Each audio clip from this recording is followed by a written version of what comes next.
দেশটা কারো বাপের না, নাটক কম করো প্রিয়। দেশটা তোমার বাপের না, নাটক কম করো। তারেক রহমানকে ভুয়া বলে রুমিন ফারহানার চূড়ান্ত বিদ্রোহ। ভেঙে যাচ্ছে বিএনপির সব দম্ভ। বাংলাদেশের রাজনীতিকে আজ এক পারমাণবিক বিস্ফোরণ ঘটে গেল। যে অগ্নিকন্যার কণ্ঠে একসময় বিএনপির জয়গান শোনা যেত, আজ সেই কণ্ঠেই শোনা যাচ্ছে বিদ্রোহের দাবানল। ব্যারিস্টার রুমিন ফারহানা, বিএনপির সেই পরিচিত মুখ, আজ সরাসরি আঙ্গুল তুললেন স্বয়ং তারেক রহমানের দিকে। প্রকাশ্য জনসভায় দাঁড়িয়ে ধমক দিয়ে বললেন, দেশটা তোমার বাপের না, নাটক কম করো। শুধু তাই নয়, বর্তমান সরকারকে ভুয়া বলে সম্বোধন করে তিনি যে তোপ দেখেছেন, তাতে কেঁপে উঠেছে নয়াপল্টন থেকে শুরু করে গুলশানের নীতি নির্ধারকরা। কেন এই আজন্ম বন্ধুর মতো মানুষের কাছ থেকে এমন শত্রুর আচরণ? কেন নিজের দলের বিরুদ্ধেই রাজপথে নামলেন রুমিন? আজ বিস্তারিত জানাবো এই রুদ্ধশ্বাস রাজনৈতিক যুদ্ধের ইনসাইড স্টোরি, যা হয়তো আজ রাতেই বাংলাদেশের ক্ষমতার সমীকরণ বদলে দেবে। আমাদের একটু পেছনে তাকাতে হবে গত 12 ফেব্রুয়ারির সেই ঐতিহাসিক দিনে। নির্বাচনের আগে তারেক রহমান নিজে রংপুরের বিশাল জনসভায় দাঁড়িয়ে হাত উঁচিয়ে ওয়াদা করেছিলেন শহীদের রক্তের সম্মান রাখতে এবং জুলাই সনদ বাস্তবায়ন করতে তারা ক্ষমতায় এসে গণভোটের রায় কার্যকর করবেন। দেশের 70% মানুষ সেই আশায় বুক বেঁধে হ্যাঁ ভোট দিয়েছিল। কিন্তু আজ ক্ষমতায় বসার পর সেই সুর কোথায় গেল? কেন আজ স্বরাষ্ট্রমন্ত্রী সালাহুদ্দিন আহমেদ সংবিধানের দোহাই দিয়ে বলছেন সময় লাগবে? রুমিন আজ এই বেইমানির বিরুদ্ধেই সোচ্চার হয়েছেন। তিনি ক্ষোভ উগরে দিয়ে বলেছেন, নির্বাচনের আগে বড় বড় কথা বলে জনগণের আবেগ নিয়ে খেলেছ, আর আজ ক্ষমতায় বসে সেই জনগণের 70% রায়কে তুড়ি মেরে উড়িয়ে দিচ্ছ। নিজের ওয়াদার কি কোনো দাম নেই? রুমিনের এই প্রশ্ন আজ কোটি কোটি সাধারণ মানুষের মনের গভীরে তপ্ত লাভার মতো ফুটছে। রুমিন ফারহানা আজ এক অদ্ভুত কারণে বিএনপিকে ধন্যবাদ জানিয়েছেন। তিনি বলেছেন, আমাকে বিএনপি থেকে মনোনয়ন না দেওয়ার জন্য আমি দলটিকে মন থেকে কৃতজ্ঞতা জানাই। সাধারণ মানুষ যখন একটি নমিনেশনের জন্য কোটি কোটি টাকা খরচ করে, তখন রুমিন কেন এমন কথা বললেন? তার উত্তর ছিল আরও ভয়ঙ্কর এবং সাহসী। তিনি দাবি করেছেন, যদি তিনি বিএনপি থেকে এমপি হতেন, তবে আজ তাকে জি হুজুর হয়ে দলের পদলেহন করতে হতো। সত্যের পক্ষে কথা বলতে গেলে তাকে দল থেকে বহিষ্কারের ভয় দেখানো হতো।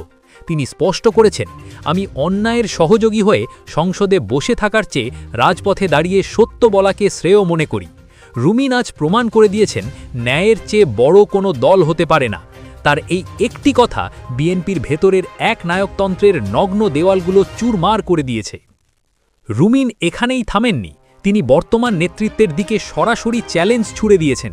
যখন 11 দলীয় জোট রাজপথে আল্টিমেটাম দিচ্ছে, ডক্টর মোহাম্মদ ইউনুস যখন আন্তর্জাতিক মহলে গণভোটের রায় নিয়ে জাতিসংঘকে পাশে পাচ্ছেন, ঠিক সেই মুহূর্তে রুমিনের এই ইনসাইড অ্যাটাক সরকারকে আক্ষরিক অর্থেই পঙ্গু করে দিয়েছে। তিনি প্রশ্ন তুলেছেন, যেই নেতা নিজের দেওয়া কথা রক্ষা করতে পারে না, তাকে কেন জনগণ নেতা মানবে?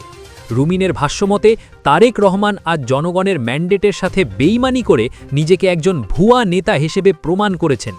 এই কঠোর মন্তব্যের পর রাজপথের সাধারণ মানুষ আজ স্লোগান দিচ্ছে, ভোট চুরির দিন শেষ, রুমিন ফারহানার বাংলাদেশ। অর্থাৎ আন্দোলন এখন আর কেবল সংস্কারে সীমাবদ্ধ নেই, এটি এখন সরকার পতনের এক দফা দাবিতে রূপ নিয়েছে।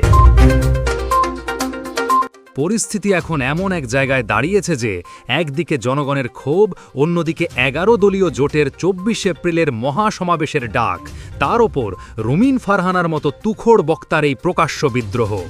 গোয়েন্দা সূত্রে খবর পাওয়া গেছে, রুমিনের এই বক্তব্যের পর বিএনপির ভেতরে তোলপাড় শুরু হয়েছে। অনেক তৃণমূল কর্মী এখন রুমিনের পক্ষ নিয়ে সামাজিক যোগাযোগ মাধ্যমে পোস্ট দিচ্ছেন। প্রশ্ন উঠছে, বিএনপি কি পারবে এই অভ্যন্তরীণ বিদ্রোহ দমানো, নাকি রুমিন ফারহানাকে আজীবন বহিষ্কার করে নিজেদের পথ পরিষ্কার করবে? তবে ডক্টর ইউনুসের আন্তর্জাতিক চাল আর রুমিনের এই দেশীয় তোপের মুখে তারেক রহমানের সরকার এখন এক বিশাল অগ্নিকুণ্ডের ওপর দাঁড়িয়ে আছে। রাজনীতিতে কথা বলা সহজ, কিন্তু সেই কথার মর্যাদা রক্ষা করাই আসল পরীক্ষা। রুমিন ফারহানা আজ যে সত্যের আগুন জ্বালিয়ে দিলেন, তাতে অনেকেরই গদি টলমল করছে। এখন দেখার বিষয়, তারেক রহমান কি জনগণের দেওয়া সেই 70% রায় কার্যকর করে নিজের রাজনৈতিক অস্তিত্ব রক্ষা করবেন, নাকি দমনের পথ বেছে নিয়ে ইতিহাসে রাস্তা কুড়ে নিক্ষিপ্ত হবেন? আপনার কি মনে হয়, রুমিন ফারহানা কি ঠিক বলেছেন? দেশ কি আসলেই কারো ব্যক্তিগত সম্পত্তি, নাকি জনগণের আমানত?